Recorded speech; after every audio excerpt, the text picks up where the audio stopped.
Imagine having just one job, one single task that you have committed to performing, a task where precision is everything, where people expect you to do it not just correctly, but also quickly. Now imagine that you fail at that job spectacularly, over and over again. This is the story of Nikolaj Ravnholt, a man who truly believed he was meant to be an executioner. But reality proved otherwise. Unlike most executioners who inherited their positions from their fathers, Nikolaj chose this line of work. And why? Because he was broke, heavily in debt, and drowning his sorrows in alcohol. But there was one major problem. He was absolutely terrible at his job.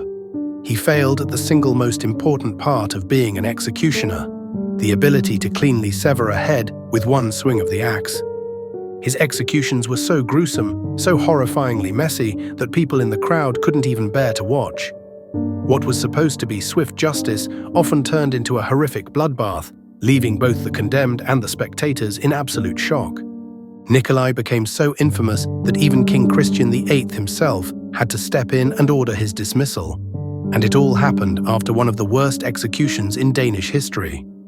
But how did a failed merchant end up becoming the most infamously incompetent executioner in the country? And what exactly happened on that horrific day in 1843 when everything fell apart?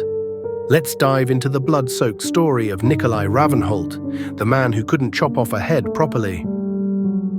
Born in 1778 in Næstved, Denmark, his early years were nothing remarkable. He wasn't raised in an executioner's family, nor did he show any particular talent for handling weapons. Instead, he tried his luck as a merchant, hoping to make a living through trade. It was a disaster. Nikolaj was a terrible businessman. He mismanaged his finances, made poor investments, and before long, he was completely bankrupt. His failure drove him to drinking, and his debts only grew larger. With no other options left, he looked for a job that no one else wanted. A job that guaranteed stable pay, but came at the cost of complete social isolation. The role of an executioner. Executioners were never respected in Denmark. In fact, they were feared, shunned, and despised. They lived on the fringes of society, often forced to reside on the outskirts of town, away from decent folk. People avoided them like the plague, literally. Some even believed they were cursed. This was a profession usually passed down from father to son. Executioners were feared, despised, and treated as outcasts. Their children weren't allowed to play with other kids, and they often lived in complete isolation, away from the townspeople. But Nikolaj didn't care. He needed money, and he genuinely believed he would be a great executioner. He was wrong. In 1825, Nikolaj was tasked with executing a young maidservant who had murdered her own father. This was not just any execution. H.C. Andersen, Denmark's most famous writer, was in the crowd that day, watching as the young woman was led to the scaffold. Public executions were major events in the 19th century. Thousands of people would gather to witness what they saw as a spectacle of justice. Families brought their children, vendors sold food, and excitement filled the air. But what was supposed to be a swift and clean execution quickly turned into a nightmare. The young girl was tied down, his hands bound, his fate sealed. Sageling, clad in the executioner's traditional black, stepped forward. His face was pale, his grip unsteady. Perhaps he had indulged in a little liquid courage before the event. Perhaps he realized in that moment that he was not cut out for this. But it was too late. He raised the axe. The crowd fell silent. Even the birds in the trees seemed to pause. The girl closed his eyes, and then struck, but not where it should have. Instead of a clean decapitation, the blade landed in the girl's shoulder. Blood gushed out. A scream tore through the square. The girl, still very much alive, writhed in agony. The crowd gasped. Some covered their mouths. Others, in horrified fascination, leaned in closer. A few turned away, suddenly regretting their front row seats. Sageling stood frozen, gripping the axe. His breath came in shallow, ragged gasps. He had failed, but he couldn't stop now. He raised the axe again. The girl was sobbing. The crowd held its breath. Another swing. Of course, slicing into the poor girl's jaw instead of her neck. Her head was still attached, though barely. A grotesque mix of blood and bone filled the air. At this point, people in the crowd were either screaming, throwing up, or fainting. Even the town butcher looked uneasy. H.C. Anderson stood frozen, watching as Nikolaj hacked away at the woman's neck, each strike more gruesome than the last. Nikolaj, drenched in sweat, realized he had only one option left, one last final stroke. It had to work. He lifted the axe one more time. This time, he put everything into it. His strength, his desperation, his shame. At last, the head rolled off the scaffold and onto the wooden planks below. It was over, but the damage had been done. People weren't leaving with satisfaction, they were leaving with nightmares.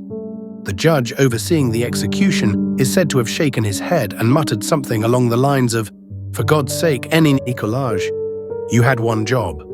A good executioner instills fear and respect. Sageling had done neither. He had turned an execution into a drawn-out horror show. The town had seen enough. But Nikolaj, he wiped the sweat from his forehead, nodded in satisfaction, and went home to drink. He was convinced that he had done his job just fine. On March 22, 1843, Nikolaj Ravnholt performed the execution that sealed his fate. The two condemned men, Karl and Christian, were notorious murderers, responsible for one of the most infamous crimes in Danish history. Their execution was a major event, drawing thousands of spectators who wanted to see justice served.